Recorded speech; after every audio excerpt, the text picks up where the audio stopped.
1.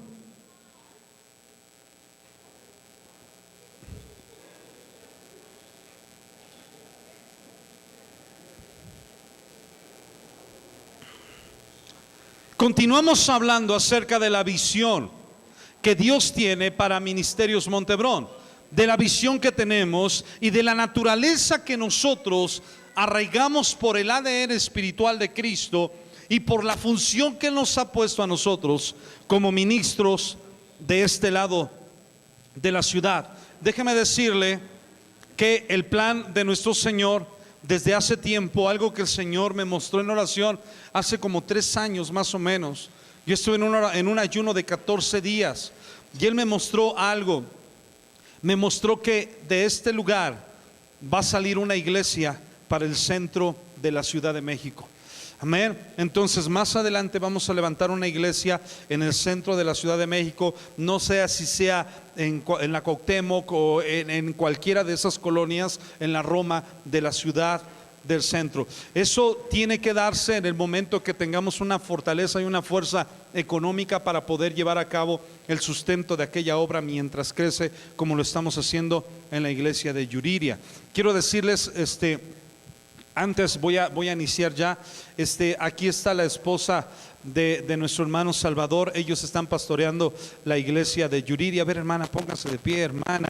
Ya tenía mucho que no la veíamos. Dios la bendiga. Dios la bendiga mucho. Ahí está nuestra hermana Gloria. Ella es esposa de mi hermano Salvador. Hoy lo dejó solito.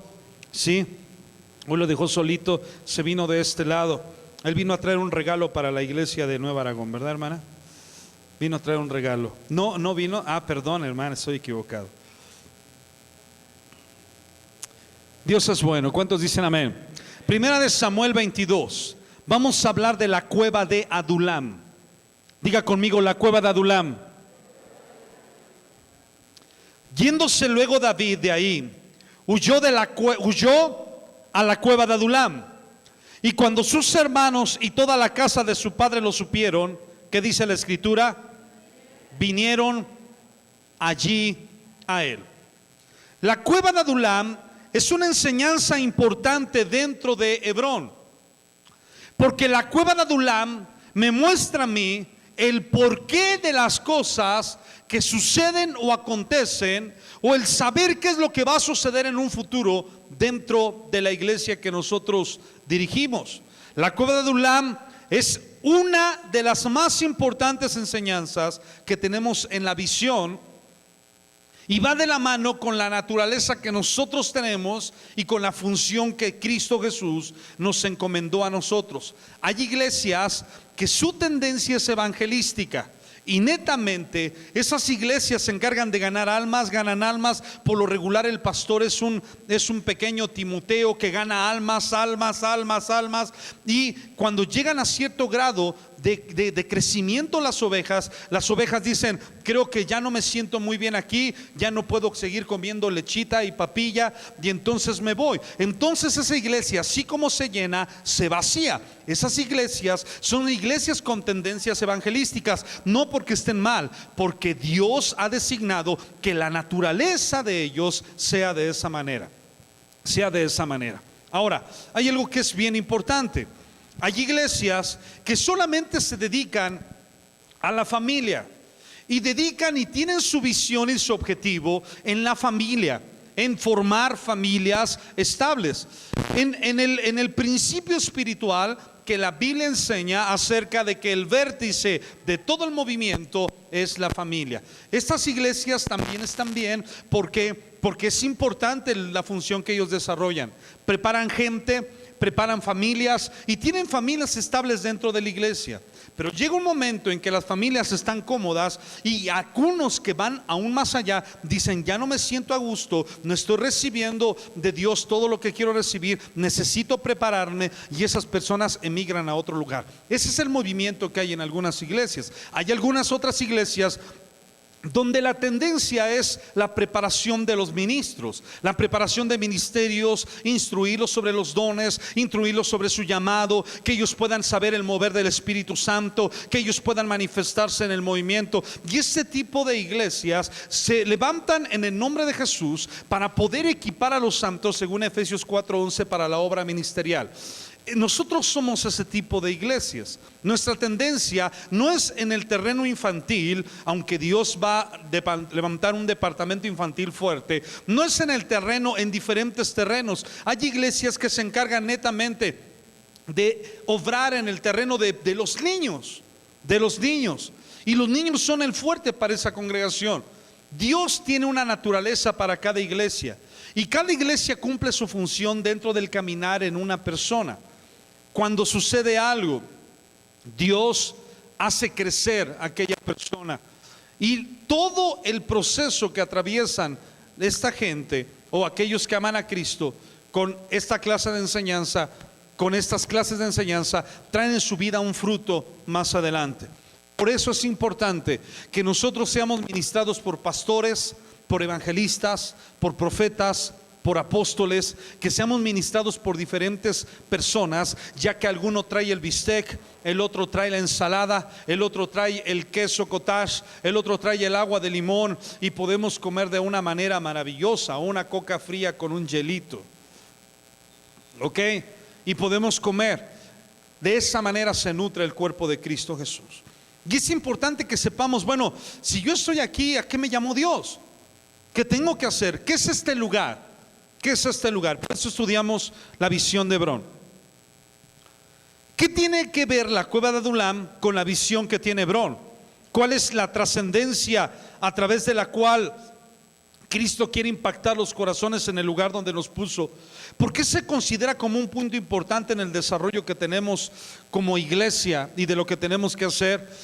Y para resolver estas incógnitas vamos a estudiar la cueva de Adulam. Necesitamos retomar la enseñanza bíblica y por el Espíritu Santo convertir esas palabras en una realidad. Déjeme decirle que la primera vez que prediqué de la cueva de Adulam entendí el proceso de la iglesia, y usted lo va a entender.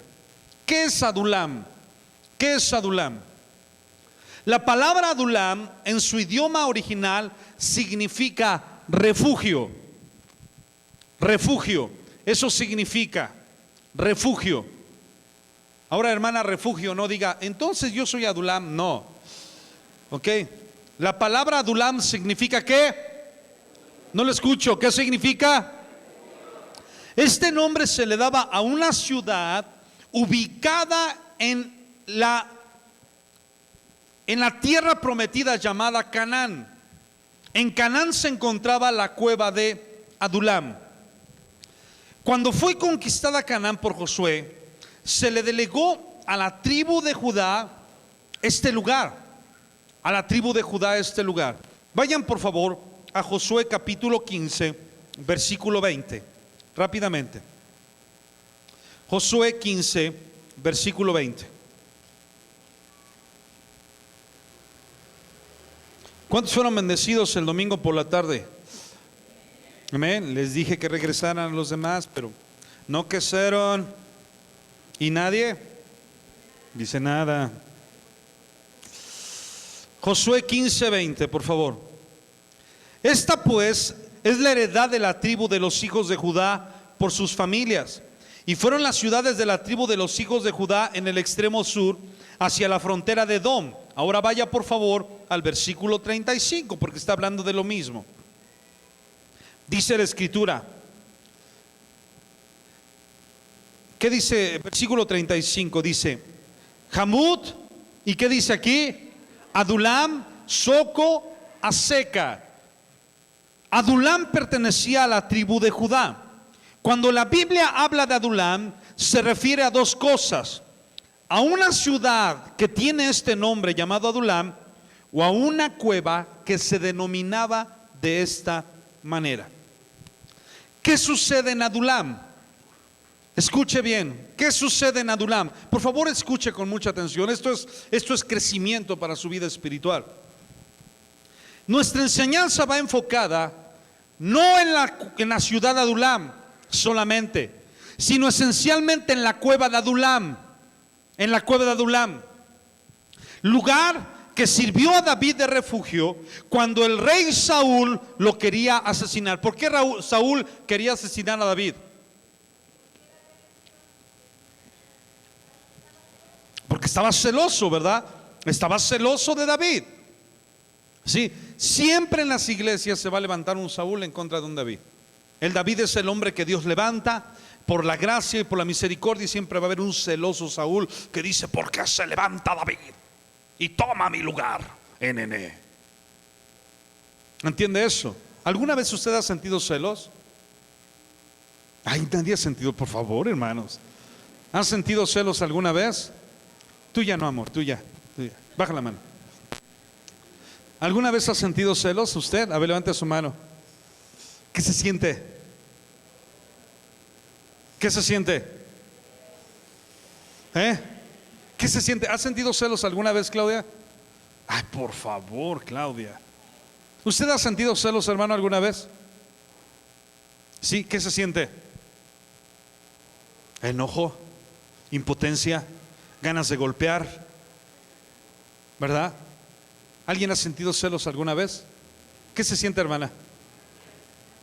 Cuando de repente su esposo está parado y llega y le aprietan el cachete a su güerito. De golpear, ¿verdad? Pero ahora ya no es así, hermana, ni modo. Siempre el celo y la locura de Saúl persiguieron a David.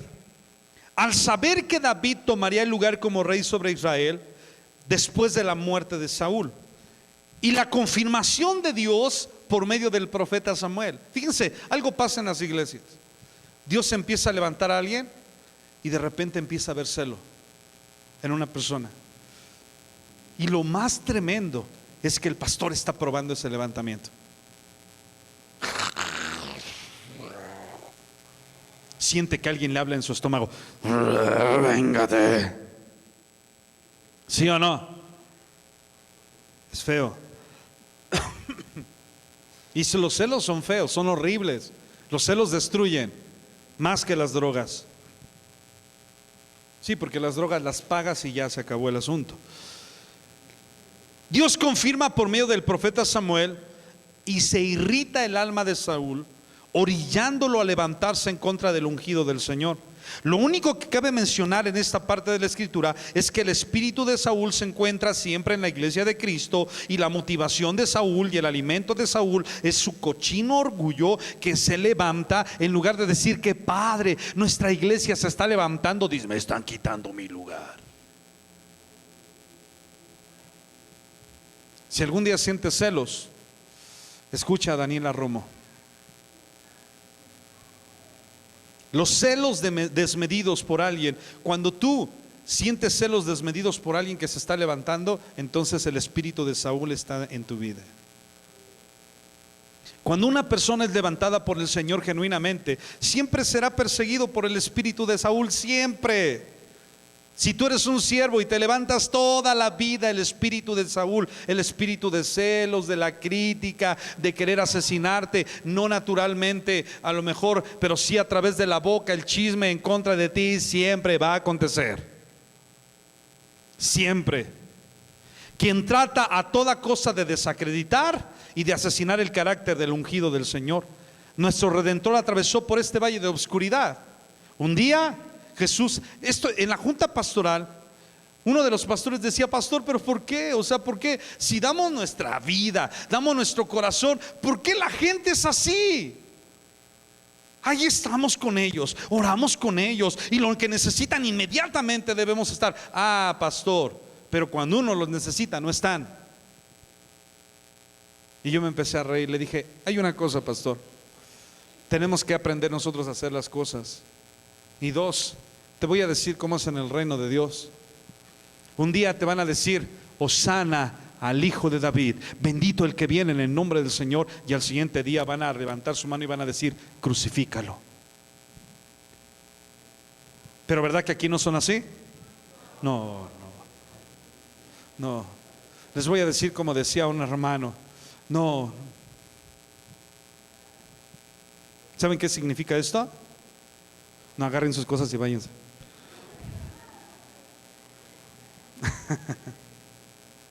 Nuestro Redentor atravesó por esto. A él le dijeron: tú haces tus milagros porque Belcebú está contigo. Por Belcebú echas fuera demonios. Haciendo una blasfemia en contra del Espíritu Santo, diciéndole satánico el poder de Dios. Eso es la blasfemia en contra del Espíritu, cuando dices que el Espíritu Santo es satánico. ¿Sí? Otros le decían: ¿con qué autoridad? Siempre criticado y siempre burlado. Siempre el espíritu de Saúl estuvo en contra de nuestro Señor Jesús. La Biblia nos dice que aquel que quiere vivir piadosamente sufrirá persecución. Ese es el precio de un verdadero siervo de Dios. Y si tú soportas la persecución y entiendes la persecución y entiendes que los que están a tu lado y están enojados, que solamente son bebés espirituales, entonces tú vas a decirle: venga mi niño, lo abrazas, lo amas, le das un besito y le das su biberón. Eso, mi hijo, saque lo malo, saque lo malo. David fue perseguido por el rey Saúl y se refugió. Cuando David fue perseguido, ¿qué hizo Saúl un día? Estaba tan enojado Saúl que tomó su lanza. ¿Y qué hizo, hermano? La aventó. Cuando ve David, pasa la lanza, ¡pam! ¿Qué onda? Y le dice su amigo de Saúl. ¿Quién fue su amigo de Saúl? Jonatán. Le dice Jonatán: ¿sabes qué? Mi papá te quiere dar chicharrón, mano. Así es que mejor córrele. Siempre va a haber un Jonatán. Siempre va a haber. Si hay un Saúl y hay un David, siempre va a haber un Jonatán. Siempre va a haber alguien fiel a nuestro lado. Siempre hay alguien que nos dice las cosas. Siempre hay un Jonatán. Benditos Jonatanes chismosos. La Biblia nos dice que aquel que quiere vivir piadosamente sufre persecución. David fue perseguido por el rey y David se refugió en un lugar que se llamaba la cueva de Adulam. Fue a ese lugar a esconderse de Saúl. ¿Está escuchando lo que le digo? ¿De quién se estaba escondiendo? ¿Quién era Saúl? El rey, y era el líder de David. Escuche lo que le estoy diciendo, era el líder de David. El líder de David.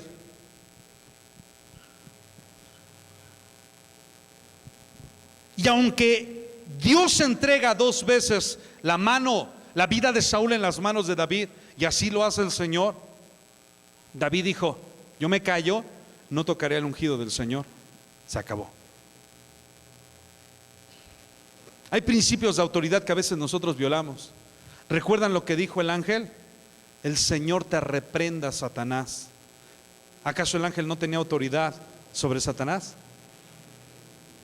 Pero él entendía que Dios le dio un rango a él, y aunque fue desechado, sí, y aunque fue echado fuera, él tenía un rango. Cuando usted ve a un pastor, salúdele, llámelo como pastor: pastor, Dios lo bendiga. Salude, respete, ame a los siervos del Señor. Respételos por el rango que Cristo ha puesto en sus vidas. Una de las cosas que debes entender es que tú no eres el único ungido. Hay muchos ungidos. Ni tú ni yo somos los únicos. Hay muchos ungidos de Dios. Y que de la misma manera que queremos que nos respeten, debemos respetar a esos ungidos. ¿Sí? ¿Cuántos dicen amén? Hay ungidos de Dios. No somos los únicos. No somos machos, pero somos muchos. ¿Ok? No somos los únicos. Hay mucha gente que es ungida. ¿Sí? Ahorita me acordé de Toño Saldaña cuando nos decía: ok, vamos a orar, ucha, muchachas, a la lucha. Y nos decía Toño Saldaña, ¿sí te acuerdas de esa? David se refugió en la cueva de Adulam cuando huía de su líder Saúl. Y cuando su familia lo supo, dice la Biblia que vinieron a David. Ellos se refugiaron juntamente con David. Ellos llegaron hasta ese lugar. Vamos a regresar a la escritura en 1 de Samuel, en el capítulo 22, de los versículos 1 al 5. 1 de Samuel 22, del 1 al 5. Rápidamente, amados. Yéndose luego David de ahí, huyó a la cueva de Adulam. Y cuando sus hermanos y toda la casa de su padre lo supieron, vinieron allí a él.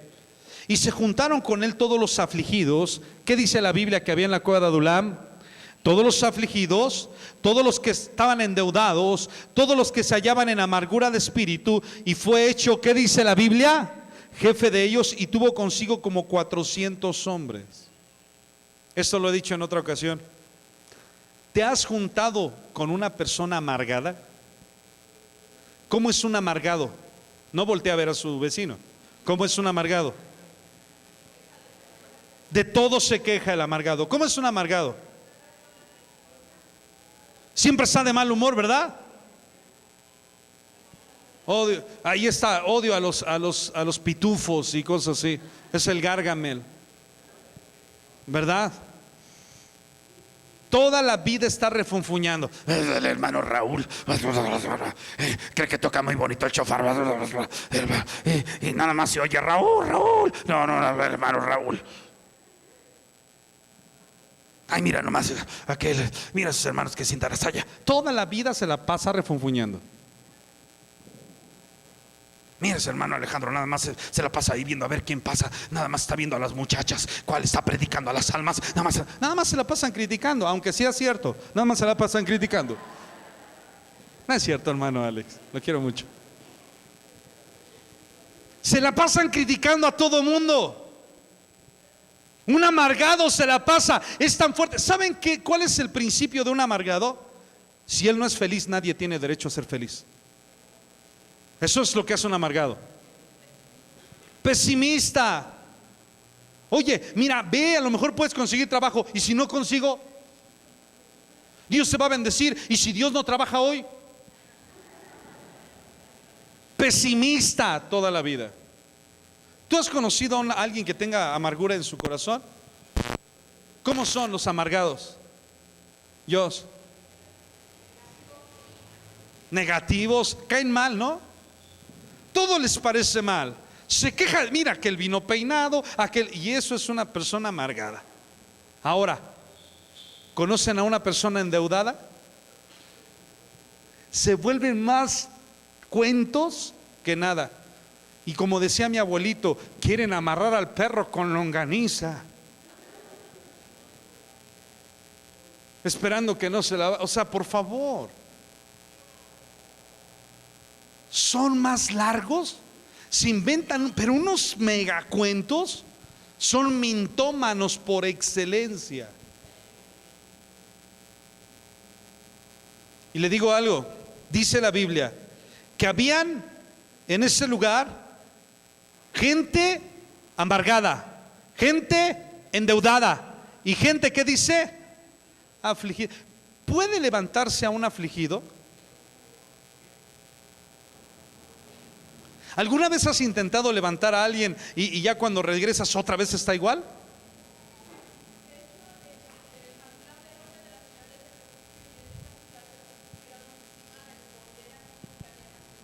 Que habían asesinado, que habían hecho algo, ¿verdad? Gente que estaba afligida, gente que tenía problemas emocionales.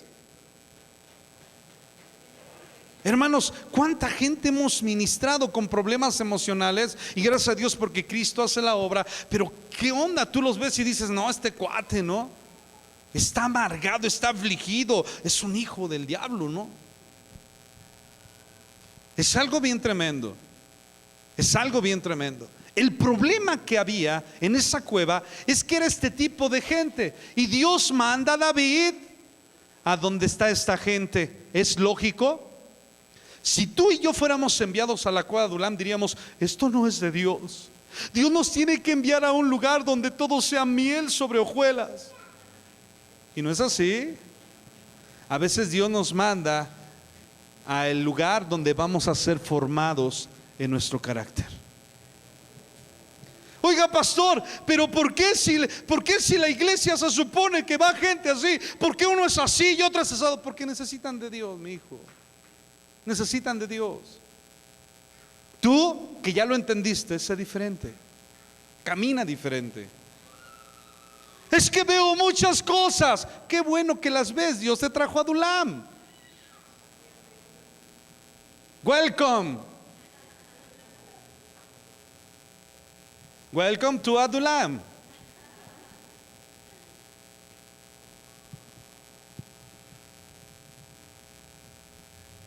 Digan, ahora entiendo. Digan, ahora entiendo. Ahora entiendo. Sí, sí. Ahora entiendo.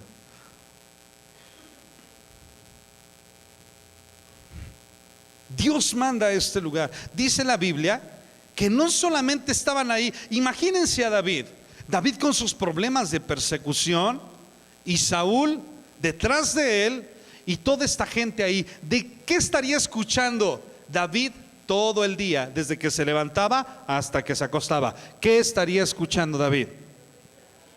Problemas, quejas, todo el tiempo David. ¿Y saben qué hizo David? Jamás se contaminó de eso. Siempre se mantuvo. Ellos, al ver que David era diferente y que no se dejaba llevar por las circunstancias, lo hicieron líder de ellos. Se hizo líder de todos ellos. Levante su rostro y véame. Un líder hace algo de la nada.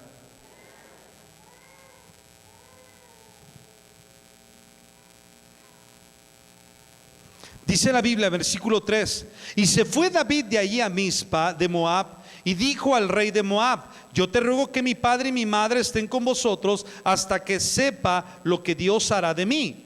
Los trajo pues a la presencia del rey de Moab, y habitaron con él todo el tiempo que David estuvo en el lugar fuerte.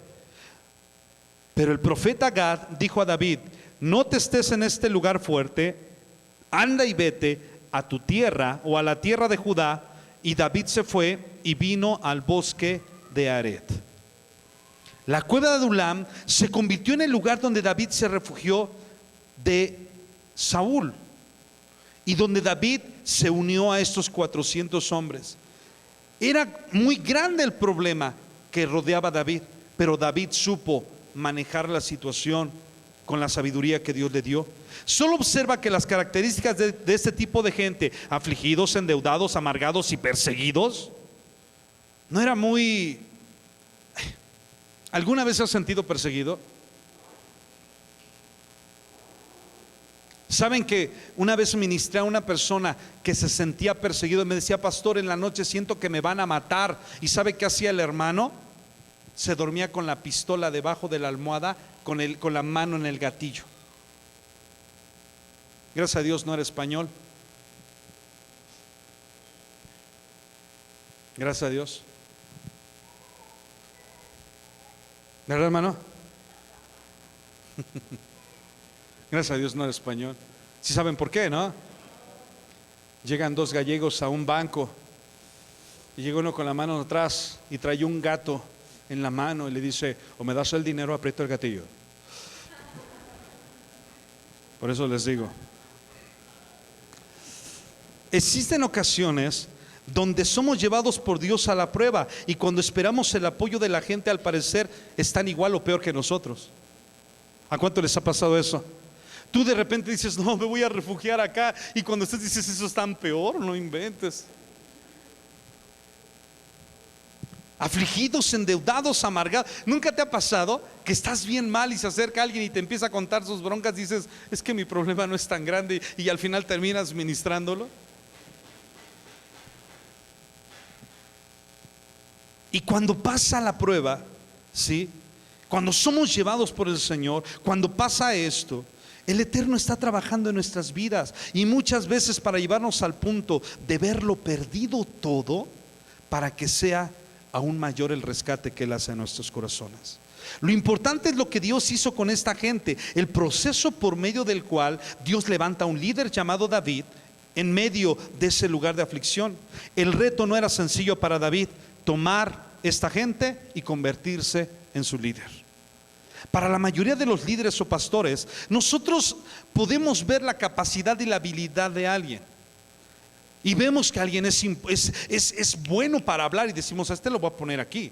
Y de repente vemos que alguien es buenísimo para jalar gente: a este lo voy a poner aquí. Y de repente vemos que otro tiene ciertas: a este lo voy a poner aquí.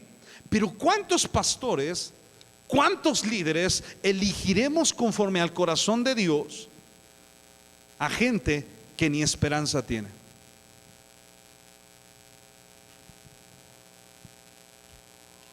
Y si no puede decir amén, levante su mano y diga: aquí estoy yo. Se toma al más hábil, al más capaz. Pero escuche bien: un líder toma de la nada. Dios es un Dios creativo y con la naturaleza creativa de Dios crea algo. Y después dice, papá, esto es para ti. ¿Cuántos dicen amén? Vamos a tomar a los mejores. No, un verdadero líder no es aquel que toma los mejores elementos para realizar un propósito. Un verdadero líder es aquel que depende del Espíritu Santo para conducir a la gente al propósito que Dios tiene en sus vidas. ¿Qué pasa cuando una iglesia se divide? ¿A quién primero se tratan de ganar?